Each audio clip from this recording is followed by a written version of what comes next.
1절 대제사장이 이르되 이것이 사실이냐. 자, 이렇게 바로 질문한 거 보면 오늘 7장은 6장과 연결이 된다는 것을 알 수 있죠. 자, 6장 배경을 좀 이해하는 것이 또 7장을 이해할 수 있습니다. 6장은 우리가 잘 아는 이제 아나니아와 삽비라 사건 이후에 교회 안에 구제와 관련된 그런 문제가 생겼던 것이죠. 교회가 시작할 때 좋은 점도 많았지만 이 아나니아와 삽비라 사건 그리고 구제 사건 이 두 가지가 있는데 5장에서는 아나니아와 삽비라 사건, 6장에서 이제 구제 문제가 있었던 겁니다. 왜 교회 안에 갑자기 이런 구제 문제가 생겼느냐 하면 이제 교회가 갑자기 커진 거예요. 베드로가 설교하면 뭐 3,000명, 5,000명 남자의 수니까 훨씬 더 많죠. 이러니까 이제 감당이 되지 않는 거죠. 근데 그 당시 이제 교회 안에는 뭐 어려운 사람이 많았습니다. 특별히 이제 전쟁도 많고 이렇기 때문에 남편이 죽고 이제 혼자 사는 여성들도 많이 있었던 거죠. 그래서 이제 국가 또 그 외에도 이제 어려운 사람들을 이렇게 국가에서 이렇게 도와주는 그런 게 있습니다. 오늘 우리로 말하면 뭐 이제 차상위 계층에게 지원해주는 금액이 있고 다 다르지 않습니까? 그런 이제 시스템이 어느 정도 되어 있는데 이제 문제는 기독교로 개정하는 순간 이제 그런 지원들이 끊기는 겁니다. 왜냐하면 이스라엘은 종교 국가이기 때문에 기독교로 개정하면 이제 그런 게 지원이 되지 않는 거죠. 그래서 이제 그런 분들이 더 어려워지는 거죠. 그 당시에 개종이라는 거는, 그 다음에 세례를 받는다는 것은 여러분 오늘 이 시대하고는 차원이 다릅니다. 세례 받으러 지금은 이렇게 교회 안에서 안전하게 받지만 또 누가 뭐 협박하는 것도 없지요, 물론. 그 당시에는 세례를 받기 위해서 이제 요단강에 이렇게 가잖아요. 그 가는 길에 죽는 경우도 있습니다. 그 가다가 돌 맞아 죽고 지도새도 모르게 죽는 경우가 있습니다. 그런 게 이제 그 당시 개종이고 또 이렇게 교회로 오는 순간 이제 사회적으로 어려움을 당하는 거죠. 그래서 이제 교회에서 이제 이런 어려운 분들을 많이 도와줬습니다. 이제 뭐가 문제가 생기냐면 유대인들은 이제 국가 지원이 끊기니까 이렇게 지원을 해주면 되는데 이제 문제는 헬라 출신들, 그러니까 이 예루살렘, 이스라엘 말고 타 지역에서도 많이 왔잖아요. 그 사람들이 오순절에 와서 개종해가지고 그대로 있는 사람도 있고 또 이제 그 다른 지역 사람들인데 개종해서 이 교회에 속한 사람들 있죠. 이제 이 사람들은 원래 국가 지원도 받지 않았을 수도 있고 또 뭐 굳이 거기까지 우리가 도와줘야 되냐 이런 문제들이 있었던 겁니다. 그래서 이제 히브리파 과부들은 도와주는데 헬라 출신들은 안 도와주는 거죠. 이런 문제가 이제 그 당시에 생겼던 것입니다. 그래서 이 문제를 해결하기 위해서 안 되겠다. 사도들은 말씀과 기도에 집중하고 그럼 이런 문제를 담당할 집사를 세우자 해서 믿음과 성령이 충만한 집사 7명을 세웠죠. 자, 그리고 그 중에 한 명이 이제 스데반입니다. 스데반 집사님이죠. 이 스데반이 너무 성령 충만한 거예요. 그래서 이 구제 일만 담당하는 게 아니라 사도들 같은 일을 하는 거예요. 그래서 나가서 막 기사와 표적을 행하고 복음을 전하고 이러니까 사람들이 이제 뭐 예수님을 믿기 시작하는 거예요. 자, 그래서 오늘 이제 본문은 거기서 이어집니다. 스데반이 나가서 열심히 복음 전하고 막 기적을 행하니까 사람들 너무 많이 믿잖아요. 그래서 사내들인 공의에서 그냥 두지 않죠. 그래서 이 스데반을 잡아옵니다. 그래서 잡아와가지고 그 거짓 증인을 세워요. 스데반이 하지도 않은 말을 한 것처럼 증인을 세워서 말하게 합니다.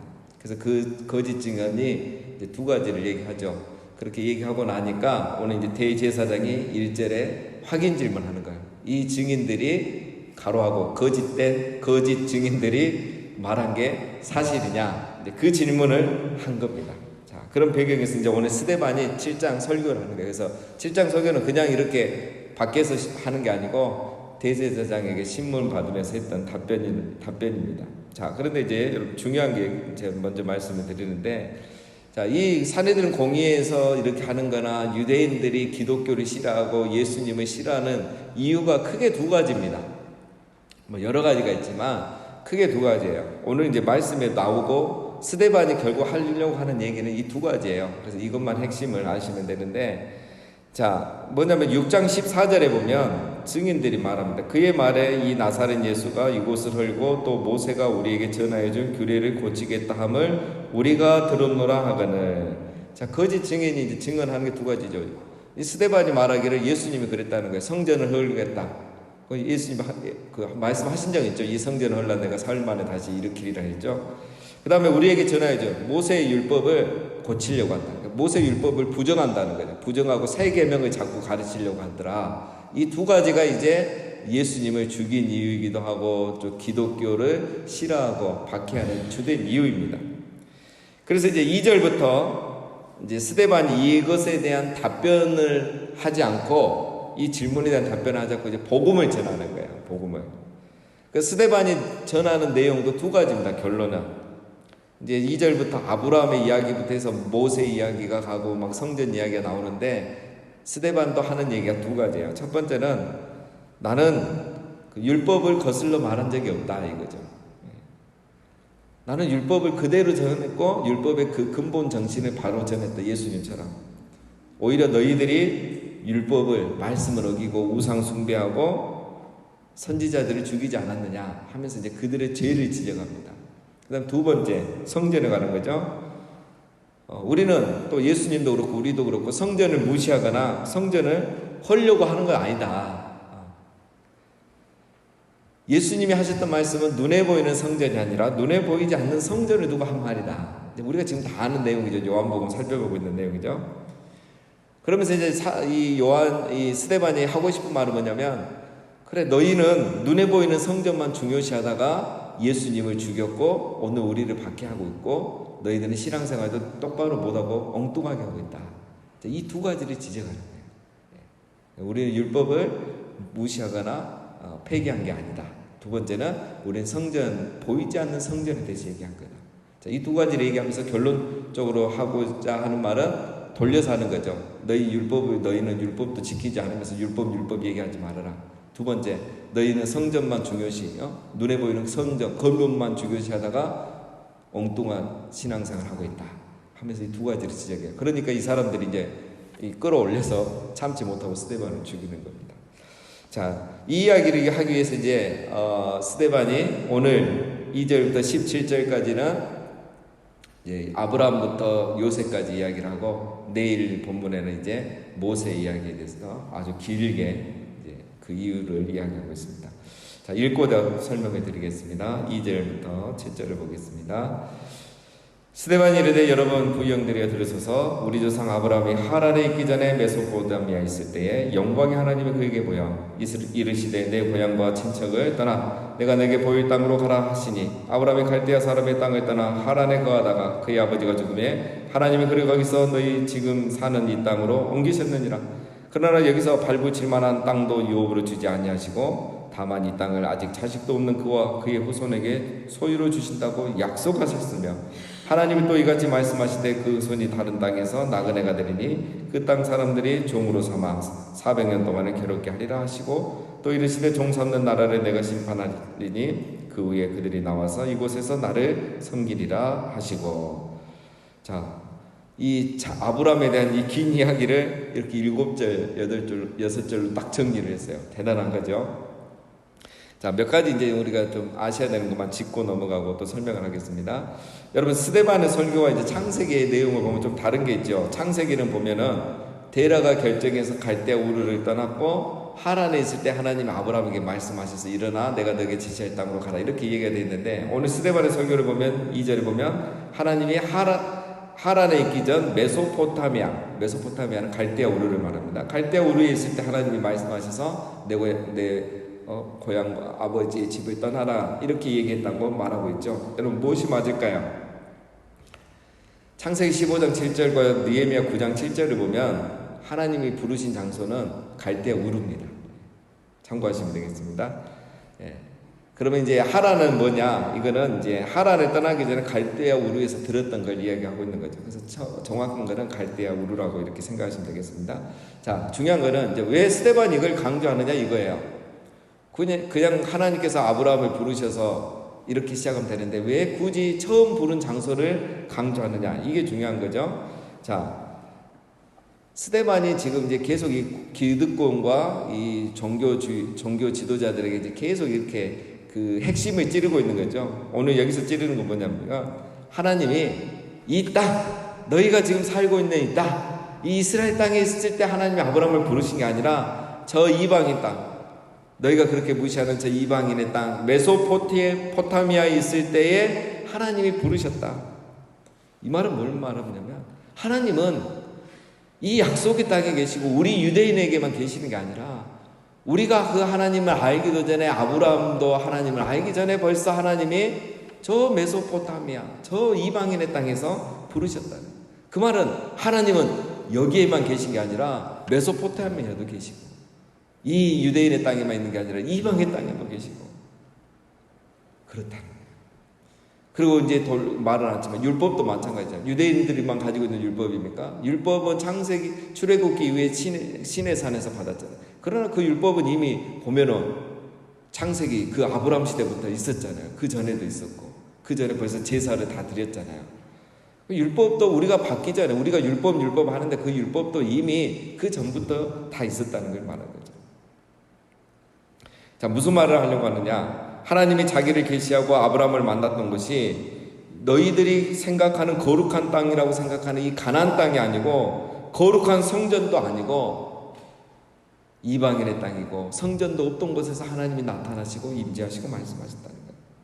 그래서 이렇게 이제 우회적으로 하는 말은 이거죠. 우리만 선민이고 우리만 거룩한 백성이고 이곳만 거룩한 땅이고 하나님이 성전에만 계신다는 이런 어리석은 생각 잘못된 거다. 스데반 이걸 말하고 있는 거예요. 굉장히 지혜로운 거죠. 두 번째, 하나님은 아브라함에게 약속하신 대로 이 땅을 주셨다는 거예요. 오늘 나오죠. 이제 땅 한 평 없던 사람 아브라함이잖아요. 그런데 하나님께서 아브라함에게 약속을 지키기 위해서 그의 후손들에게 땅을 주셨고 그것이 성취가 되었고 그래서 오늘 우리가 여기에 사는 거다. 우리가 대단한 거 하나도 없다 이거죠. 저 이방 나라에서 메소포타미아 알지도 못한 데서 하나님 아브라함을 부르시고 이곳에 인도하셔서 수백 년이 지나면서 이 땅을 우리에게 주신 것이 그것도 제대로 해서 우리가 받았느냐? 이제 나옵니다. 조상들은 다 실패했다는 거예요. 그러나 하나님이 약속을 지키시고 주신 것이지 우리가 대단한 게 아니다. 자, 세 번째는 아브라함이 위대한 건 뭐냐? 그러면 눈에 보이는 것이 현실적으로 없었지만 하나님만 바라보고 믿는 믿음으로 살았기 때문에 우리 아브라함이 위대한 거다. 이 말은 너희가 아브라함의 후손이라고 대단한 것이 아니다. 아브라함처럼 믿음으로 살아야 우리가 대단한 사람이고 하나님 백성인 거지. 뭐 이 땅에 살고 아브라함의 육신적인 후손이라고 해서 우리가 대단한 게 아니다. 말씀대로 믿음대로 살아야 된다. 자, 이것을 다 돌려서 지금 얘기하고 이 얘기를 하고자 이제 7절까지 얘기를 한 겁니다. 뒤에 가면 이제 이걸 또 강조합니다. 자, 8절부터 또 보겠습니다. 자, 8절부터 17절, 16절까지 할례 언약을 아브라함에게 주셨더니 그가 이삭을 낳아 여드레 만에 할례를 행하고 이삭이 야곱이 우리 12조상을 낳으니라. 여러 조상이 요셉을 시기하여 애굽에 팔았더니 하나님이 그와 함께 계셔 또 그 모든 환난에서 건져내사 애굽 왕 바로 앞에서 은총과 지혜를 주심에 바로가 그를 애굽과 자기 온 땅의 통치자로 세웠느니라. 그때 애굽과 가나안 온 땅에 흉년이 들어 큰 환난이 있을세 우리 조상들이 양식이 없는지라. 야곱이 애굽에 곡식이 있다는 말을 듣고 먼저 우리 조상들을 보내고 야곱의 아들들을 말하죠. 또 제차 보내매 요셉이 자기 형제들에게 알려지게 되고 또 요셉의 친족이 바로에게 드러나게 되니라. 요셉이 사람을 보내어 그의 아버지 야곱과 온 친족 75사람을 청하였더니 야곱이 애굽으로 내려가 자기와 우리 조상들이 거기서 죽고 세겜으로 옮겨져 아브라함이 세겜 하몰의 자손에게서 은으로 값주고 산 무덤에 장사되니라. 자, 이렇게 해서 창세기를 다 정리했어요. 15절 만에 창세기가 다 정리가 됐습니다. 자, 8절부터 16절은 이제 아브라함을 이어서 이제 요셉까지 대한 설교입니다.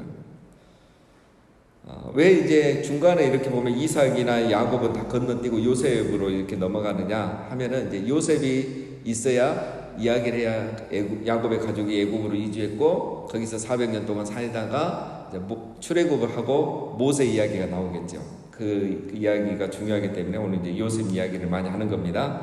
자, 또 한 가지 짚고 넘어갈 것은 14절에 보면은 이제 창세기가 좀 다른 내용이 나오죠. 우리가 알기로는 이제 야곱의 가족이 70명이 이제 애굽에 있었다 이렇게 우리가 이해하는데 여기 보면 이제 75명, 75명이라고 이렇게 얘기합니다. 왜 이런 차이가 나는가? 그 스데반은 지금 히브리 성경을 인용하지 않고 히브리 성경을 헬라어로 번역한 72년 성경을 인용하고 있는데 거기에 보면 75명으로 되어 있습니다. 왜 갑자기 75명으로 됐을까? 성경이 이제 계산법이 다른 거죠. 그래서 야곱 이 75명에는 야곱과 요셉을 제외하고 요셉의 그 9명의 아들 중에 그 이제 7명을 추가한 거죠. 2명은 이미 들어 있었기 때문에 그래서 7명을 추가하면 75명이 됩니다. 자, 그래서 그런 계산법이 다르고 72년에서 그렇게 되어 있기 때문에 스데반이 이렇게 말한 거지 어떤 오류가 있는 것은 아니라고 생각하시면 되겠습니다. 자, 오늘 말씀을 이제 보면 또 정리하면 자, 스데반의 설교는 오늘 7장 설교는 대제사장의 질문에서 시작이 됐습니다. 그죠? 거짓 증인들을 세워놓고 이제 거짓 증언을 하게 했고 그것이 사실이냐고 물었을 때 이제 스데반이 사실이 아니다, 맞다 이런 말 안 하고 그냥 이 기회로 삼고 이제 복음을 전한 거죠. 여러분 그 스데반의 7장 설교는 우리 신학에서도 설교학에서도 명설교입니다. 설교학을 연구할 때 이 스데반의 설교를 연구해요. 스데반의 설교만큼 이렇게 성경을 잘 요약하고 체계적으로 말한 설교가 잘 없어요. 스데반이 설교가 명설교입니다. 오히려 베드로 설교보다 더 명설교예요. 구약을 여러분 50여 절로 압축해갖고 핵심만 딱 정리한 이런 설교가 어디 있겠습니까? 그렇죠? 자, 그러면서 이제 스데반은 이 복음을 다 전하잖아요. 이제 궁금한 거죠, 우리가. 스데반은 그럼 이것을 준비했을까? 준비했을까요? 베드로가 오순절 이후에 설교를 했을 때 또 안전뱅이를 일으키고 나서 설교를 했을 때 준비된 설교 또 원고를 이렇게 가지고 있겠습니까? 그건 아니겠죠. 물론 이들은 평상시에 율법과 말씀과 구약에 대한 지식이 많이 있습니다. 유대인들은 워낙 성경도 많이 읽고 또 하니까. 그러나 신문을 받는 과정에서 여러분 이들이 이제 질문에 대한 답을 하기보다는 복음을 전하는 기회를 삼았죠. 자, 이럴 때 어떤 일이 일어난 겁니까? 성령께서 이들을 감동하신 거예요. 준비된 원고를 가지고 설교한 게 아니라 그들의 알고 있는 지식 안에 성령께서 감동을 하시고 역사를 하신 거죠. 예수님께서 이런 일이 있을 거라고 미리 말씀하셨죠. 요한복음 14장 26절에 보면 보혜사 곧 아버지께서 내 이름으로 보내실 성령 그가 너희에게 모든 것을 가르치시고 내가 너희에게 말한 모든 것을 생각나게 하시리라. 이 말씀이 그대로 이루어진 거예요. 그래서 베드로가 오순절 이후에 안전뱅이를 일으킨 이후에 그렇게 설교했던 것이고 오늘 스데반이 잡혀가서 신문당하는데 오히려 이렇게 설교를 할 수가 있었던 겁니다. 성령께서 생각나게 하시고 가르치시고 역사를 하신 거죠. 자, 그 다음에 이제 두 번째 우리 정리할 것은 하나님은 역사 속에서도 하나님의 뜻을 이루어 가신다는 거예요. 자, 오늘 이제 그런 얘기를 하죠. 심지어 요셉의 형들이 요셉을 죽이려고 팔아넘겼지만 하나님은 그런 요셉을 통해서 가족을 구원하고 또 민족을 구원한 일에 이 요셉을 사용하셨다라는 것을 지금 요약해서 말하고 있었습니다. 이걸 통해서 뭘 얘기하는 겁니까? 예수님도 똑같다는 거예요. 예수님도 유대인들 너희들이 시기해서 죽이지 않았느냐? 요셉이 그렇게 팔려가고 죽일 뻔 당했지만 그 가족을 구원한 것처럼 우리 예수님도 지금 너희들이 죽였지만 너희를 구원하고 우리 인류를 구원하는 구원자가 되지 않았느냐? 이야기를 우회적으로 하고 있는 것입니다. 여러분 그렇습니다. 세상 역사가 불안정해 보이고 늘 선인과 또 우리 신자들이 늘 이렇게 당하고 피해를 보는 것처럼 보이지만 이 모든 과정을 통해서 하나님은 그분의 뜻을 이루어가고 계시는 겁니다. 믿음이란 무엇이냐? 이것을 보는 겁니다. 이걸 볼 줄 아는 게 믿음이에요. 믿음으로 해석하면 모든 게 감사가 되듯이 믿음으로 해석하면 이 모든 역사 속에 하나님의 손길이 보이는 겁니다. 땅 한 평 없더라도 그 땅 결국은 하나님이 그의 후손들에게 그 땅을 주시는 하나님, 그 하나님이 보이는 겁니다. 요셉이 당하고만 사는 것 같지만 그걸 통해서 하나님의 뜻을 이루어가는 하나님의 손길이 보이는 겁니다. 믿음은 이걸 보는 거예요. 그래서 이것에 반응하는 겁니다. 그래서 세상의 불의와 권세 앞에 권위 앞에 복종하지 않는 거예요. 하나님 뜻이 아닐 때는 굴하지 않는 겁니다. 이것을 보지 못하는 공회원들은 예수님을 죽이더니 이제는 사도들을 죽이려고 하고 있는 겁니다. 그러나 사도들과 스데반은 이것을 알기 때문에 오늘 다음 대학에 그 이야기를 다 전하면서 기죽지 않고 그 권력과 불의 앞에 굴하지 않고 있는 것을 우리가 볼 수 있습니다.